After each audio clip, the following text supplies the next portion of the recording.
What have you thought about up against this Kansas defense that has put up some pretty good numbers so far this year? Well-coached group. You can tell a veteran group that's been around a long time. Their head coach down through their staff has done a really good job, of building a group that's got some continuity. It's played a lot of snaps together, good communication. So a good test, a good Big 12 conference test back home. What would you say is their defensive style, and what do they do well? Fundamentally sound, well-coached, play hard. They know where they're going to be. They're going to be lined up right. There's not a ton of MAs on film for what they're doing.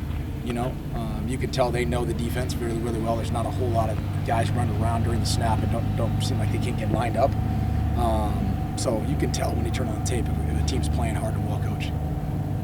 Is the flip side to that it's a little bit from a play calling standpoint, or from a what you guys are going to do standpoint, you can dial that in a little bit more? No, I don't think that there's only a certain amount of layers you can take in. Your bandwidth is only so big, especially when you're a young group, that you can lay on guys. I think we're learning that early on, and I think I mentioned that early in the season, was a young group, you're going to have to be careful how much you really lean into what you think the advantages of winning or losing will be. You really got to pull it back and let our guys know to focus back on us. I think that the reality of playing a good, well-coached fundamental football team is we got to make sure we're well-coached and fundamental. Because otherwise you can't make mistakes. Teams will take advantage of you. That's going to happen when you're young, when you're growing, having growing pains. But I think the point of that is making sure that we turn the vision back into what we got to do well to beat a team that's well coached. And I think that our guy, we spent a lot of time this offseason doing that. After the self-scouting during the bye week, what would you cite as your major objectives for the offense in this next quadrant of the season, so to speak? I had probably 4 pages of notes of just the first day of watching our stuff, because there's just so many things that in the infant stages we've got to get taken care of. Everything from communication.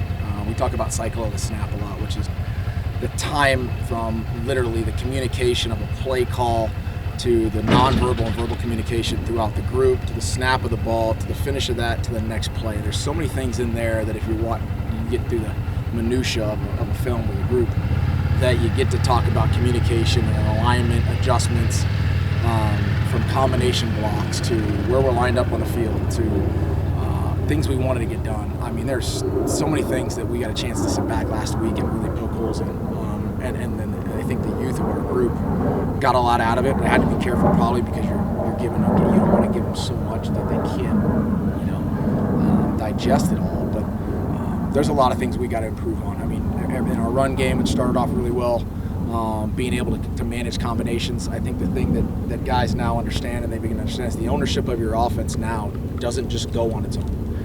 Ownership involves maintenance. You buy a house, you got to take care of it. You get a good relationship, you got to take care of it. You got a car, you got to take care of it. And a lot of times as a young group, when it starts to go fast and go well, you think you can take your hands off the wheel. And that's not the case. And I think we learned that in the last couple of weeks is you got to put your pedal back down, pull down the rearview mirror, and you got to take care of the business. And that's doing the fundamental things that involve first and second down, third down, red zone, ball security, communication, footwork, gaps, combos, catching, routes. All that stuff showed up in the last couple weeks where we weren't as sharp versus better teams. And that's going to continue. And so I think this week I'm really happy with the coaches and our style and our communication as far as putting it back on us and making sure we're not getting out over our skis. Kenny mentioned red zone as an area for improvement. You worked on that a lot last week. What have you thought about just kind of what can help get you guys improved? Yeah, it's always a big thought of mine, always has been, because it's such a critical piece of winning. And ours is a little bit skewed. I think we got like 13 plays of victory, weirdly enough, like and taking knees down there, which I'm trying to throw those out sometimes. But there's still a bunch of plays in there where we've got a ball on one that's off about 3 feet on just the location of the ball. We've got a missed block up front on a core play that we get right one week and wrong the next week, and it's the same look because of just the youth of they're trying to do it. So red zone scoring is a big deal, and I think our guys understand that. We spent a lot of time on it. You saw us doing a lot of it today. Just the timing and the intricacies of the space of the field is smaller, more compact, and you got to be right. And when you're playing good football teams that have been around a long time, been coached well, been together, then those guys are able to know exactly what they want to do, and we need to be able to make our adjustments. So when you view it through the window of it's his first 4 collegiate starts, how do you feel Sam made it through the first 4 games, and your hopes for him moving forward in this next part of the season? I mean, I'd be totally remiss to say whether I'm not encouraged by Sam's development over 4 games of playing as a starter in a freshman role. in a new offense, right? I think he's done a really good job of leaning into trying to learn each week. He's seen 4 different defenses. He's had to build, carrying the load in certain situations gets tough when you're a freshman. I know he plays a true freshman. I've had a bunch of true freshmen coached, and I think that the onus there on all of our plates is to make sure our young quarterback doesn't feel like he's got to win it on every snap. And I think that's a big communication, is playing within that one snap, not trying to win it on every snap, not trying to make a play on the second play of the game, and not trying to force a ball in spots where it doesn't need to be and live the punt.